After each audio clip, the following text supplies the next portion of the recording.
Springtime is coming, and I'm sure like me, you've got a lot of areas that are empty and ready to put plants in, or perhaps it's your first year and you're not sure what to do in terms of preparing the bed and what are perhaps the best ways to prepare a bed before sowing or planting into. So in this video I want to cover all of the core things to think about and techniques and methods to ensure that whatever you do sow, whatever you do transplant, gets off to the best start possible. We're coming out of winter, which means the hungry gap is approaching. So I've got a few crops to help cover that. Here is some purple sprouting broccoli, which will be hopefully producing in maybe 2 or 3 weeks. But the rest of the garden is ready for those new crops that we can enjoy in late spring and summer. And there's 3 things that you've got to ask yourself as we're coming out of winter when it comes to the condition of your beds. The first consideration is thinking about when the bed was last mulched with compost. Because I follow no-dig principles, I usually put around 3 to 5 centimetres of compost over the surface of a garden bed every single year. If it's been over a year, you might want to consider putting at least 2 to 3 centimetres of compost over the top. The second consideration is, what is the weed situation like in a raised bed? Are there a lot of weeds? Is it relatively clear? Before putting down any mulch, if it's needed, just weed the bed so you're starting with a nice blank canvas. It's really good for your headspace as well, looking at a raised bed and not thinking, oh no, I've got to do some weeding. And the final consideration to make before sowing or transplanting is to actually think back to the previous growing season. What crop was growing there? Did that crop suffer a particularly bad pest or disease? Because that could still be active in the ground. For example, I had carrots here that at the end succumbed to some carrot root fly. So I know this year I don't want to grow carrots here again, but I'm happy to grow anything else that isn't going to be affected by that pest. Once you've taken those 3 considerations into account, it's time to now think about how to prepare beds before sowing directly. At the moment, I'm only sowing undercover because it's still a bit too early. However, it's not early to start getting my raised beds ready for sowing in around 2 or 3 weeks. So moisture in the soil is one of the most important things for germinating seeds. If it's dry, the seeds simply won't germinate. Outside, here in a temperate climate here in the UK, at this time of year, I don't need to worry about my raised beds drying out. However, you do have to be a little bit careful with raised beds undercover. The problem with beds undercover is that there's no rain. Rain can't come through, and because often less is happening and growth is a lot slower in winter, it's easier to forget about these, and the soil can actually dry out. So what you want to do is say, if you're going to be sowing into your beds in your polytunnel, you actually want to make sure that there's a good amount of moisture in the soil beforehand. And there's a certain watering technique that I use to make sure that it is nice and ready for sowing seeds and making sure that they germinate.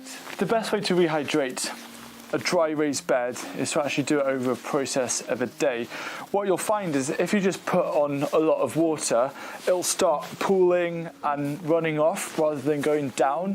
What you want to do is approach it in a slow and steady way. You want to give it a good water, leave it for 10-15 minutes, come back, give it another good water, and keep repeating. So I'd maybe put 10 watering cans over the course of maybe 2 hours on this bed, and then I'll cover it with cardboard and leave it overnight. Then by the next morning, I'll remove the cardboard and I'll go down, and chances are there's going to be a really nice spread of water going downwards. And then what you'll find is when you give it another water the next day, the water is going to go straight down into the ground where you want it. Now during March or April, there's often a period of 1 or 2 weeks where we don't actually get any rain. And this is where some of your beds might start drying out.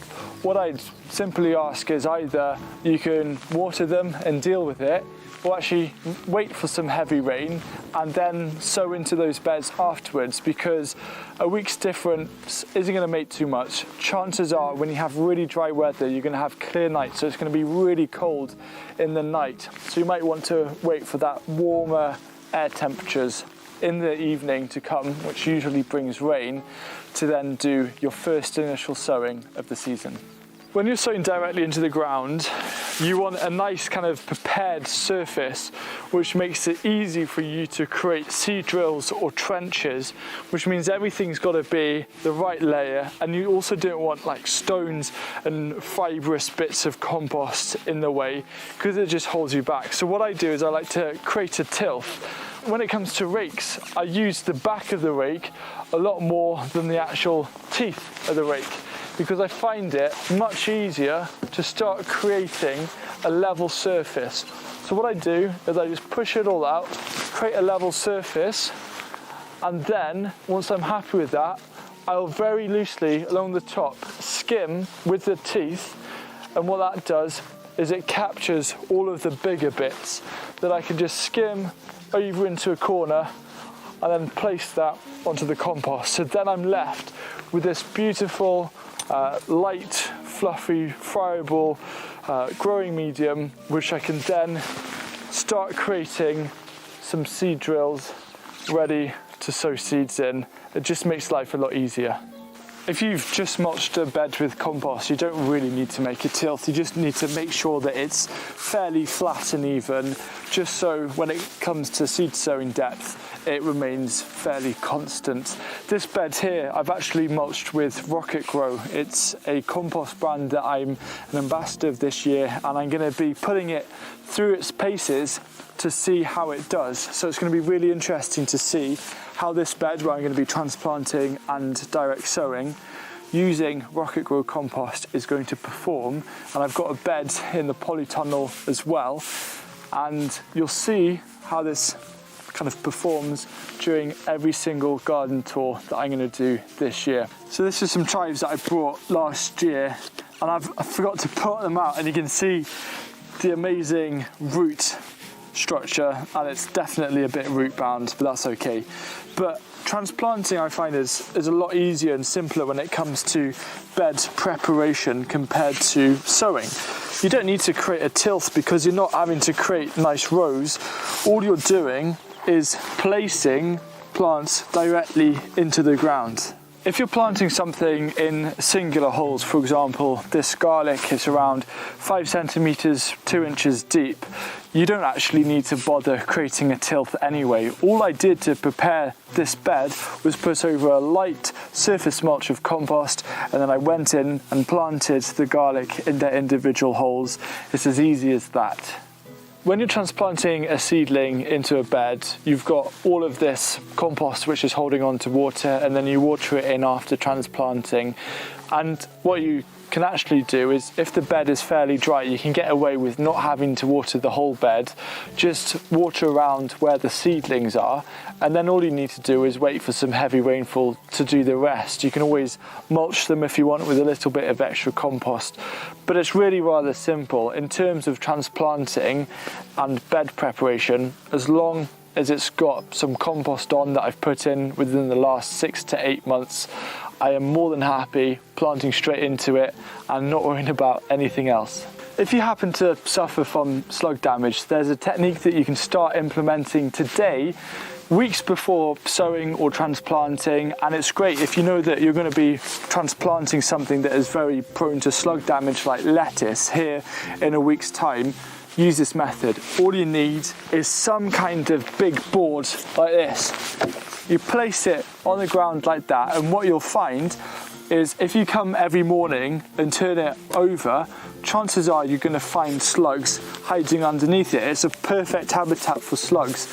So if you get a nice big plank like this, or a nice big slate or stone, and do this every week, what you're going to do is actually capture a lot of the slugs within this vicinity to remove them before the plants and the tender seedlings come. And it's a great way to actually help prepare this area and the surrounding area for your plants this springtime. During the growing season, it's a little bit different, because if you're preparing to sow or transplant something, chances are you've just cleared that bed of a particular crop. So you don't need to really worry about weeds. You've probably already given it a mulch of compost either the autumn or spring beforehand. So all you want to do is actually leave as many of the previous crop's roots in the ground. That helps to contribute to soil health. maybe just give it a little rake, but then just put plants in it straight away, whether you're going to direct sow, just work around the roots that are still in the ground, or transplanting something. It is much easier because usually when you have a crop growing and covering the surface, it acts as a living mulch, so you don't have to worry about the soil being dry either, because the beds aren't exposed to the elements. What I want you to take away from this video is that bed preparation for sowing or transplanting is it's really simple. That's how it should be. Gardening is a very simple process. Obviously, a big part of it is that idea of mulching with a layer of compost. And if you're struggling to create enough compost for your garden, you can never have too much homemade compost. And I've got this video here which shows you 8 great free ingredients to bulk up your compost bin so you can make a lot more to help nourish your garden and your plants.